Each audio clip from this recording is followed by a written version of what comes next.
Hello, chemists. This is Miss Placino, and you are watching Lesson 2.1 on the history of the atom. In today's lesson, we're going to go over the different models of the atom and really how those models evolved over time. Our current model of the atom is the work of many, many scientists over a long period of time. So our lesson goals include providing the names of the scientists and their models of the atom, being able to organize those models of the atom chronologically, so from oldest to newest. We're going to look into how a new model would replace an older one. And this is something that happens in the scientific community all the time.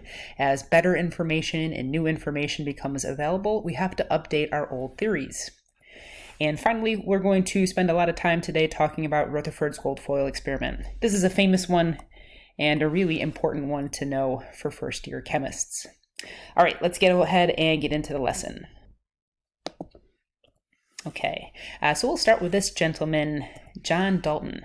I'm not super concerned about you memorizing the years of the different theories, but this is just to help kind of put you, or put a time frame onto these discoveries or these proposals.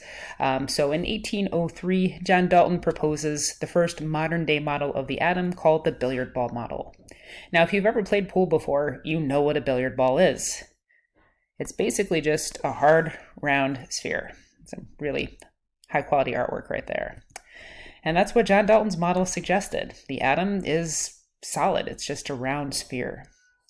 He had some other postulates or other ideas to go along with his model. He said that all atoms of an element are identical. Turns out that more or less proves to be true. We did talk a little bit about isotopes in the previous lesson, but for the most part, atoms of an element are identical. He said that multiple atoms will combine to form compounds. Again, he's correct about that.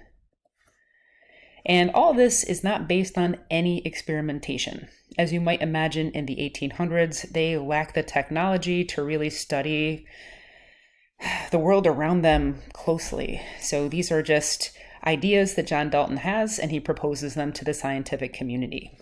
And for the most part, they just kind of accept this model as there's no good way to test it. Until this gentleman comes along. This is J.J. Thompson, and nearly 100 years later, he starts to experiment with atoms and trying to learn a little bit more about them. So when a theory is proposed, it is very, very common for scientists to try to test that theory to see if that theory is correct. If it proves to be correct, great, that kind of strengthens the argument of that theory. If the experiment really doesn't support the original theory, we kind of go back to the drawing board and we try again. So J.J. Thompson experimented with cathode ray tubes, which are basically just these glass tubes that are a vacuum, so they've had all the air sucked out, and then he passed electrical currents through them. By doing this, he discovered the electron. The electron, as you know, hopefully from previous lessons, is the negatively charged particle in the atom. The electron is also mobile, so it kind of makes sense that this is our first subatomic particle that has been discovered. So suddenly, this billiard ball model of the atom, that the atom is a hard round sphere, doesn't really hold up. We need to update the model. He proposes the Plum pudding model, which is a pretty infamous British dessert. My guess is you are not familiar with plum pudding. Don't stress. I'm sure you've had a chocolate chip cookie before. So visualize a chocolate chip cookie and try to do it without getting hungry. This is kind of what J.J. Thompson's model of the atom is like. The cookie dough itself is the positively charged atom. The chocolate chips would represent the negatively charged electrons. By this point in time, scientists knew that matter is neutral. So if there is a negative charge, there must be a positive charge to balance it out.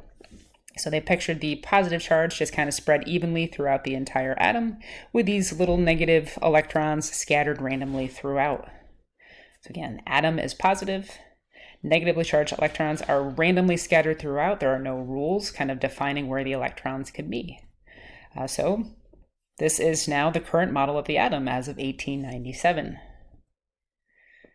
Ernest Rutherford decides he's going to test this model of the atom. So in 1911, some textbooks say 1912, I guess it's a little bit debated, Ernest Rutherford runs a very famous experiment called the gold foil experiment. Now, this is a really important one to know, as this is a huge breakthrough for the structure of the atom.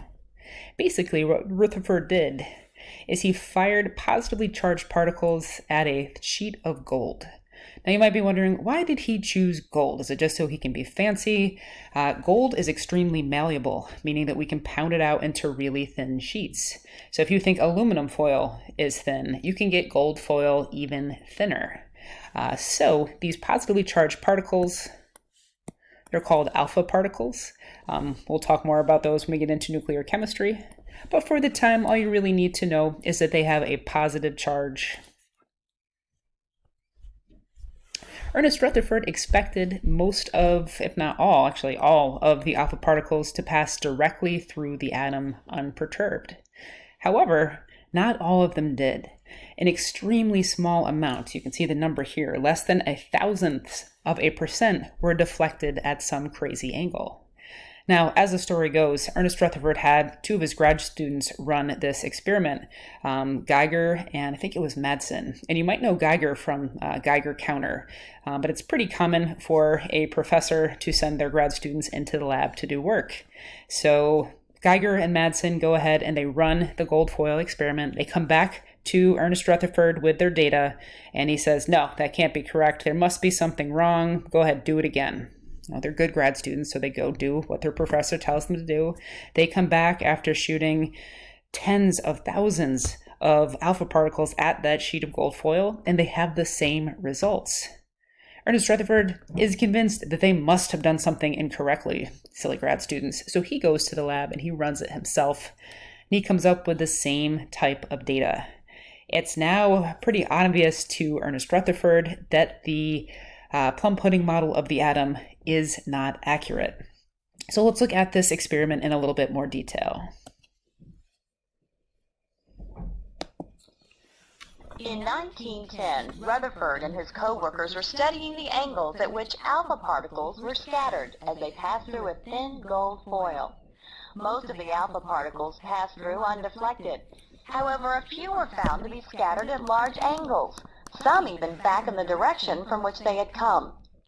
This meant that they had collided with an object much more massive than the alpha particles themselves, yet so small that only a few alpha particles encountered them. This atomic level view shows what is happening.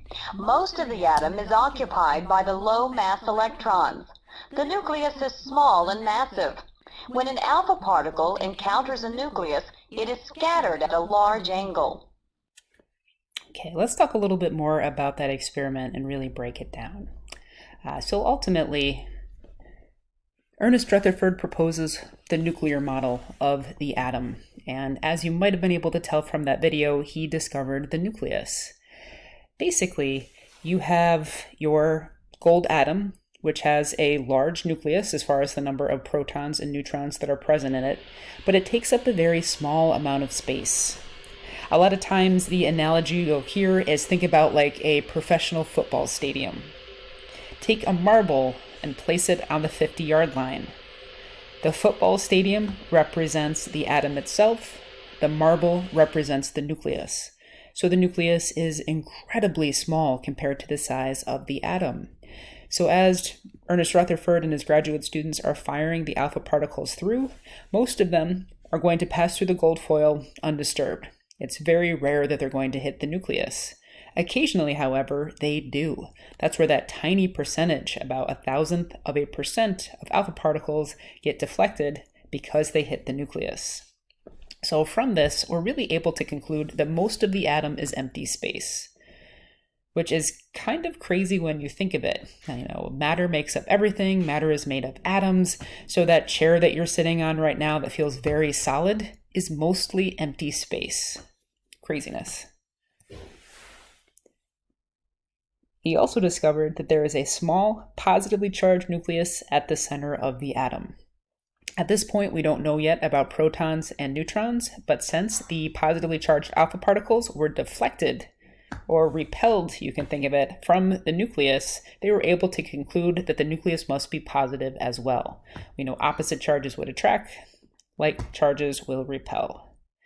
This is a huge breakthrough in the scientific community as far as the model of the atom is concerned. Imagine if you had a gun and you're firing bullets at a piece of tissue paper. You would expect, of course, the bullet is going to tear right through the tissue paper like it's not even there.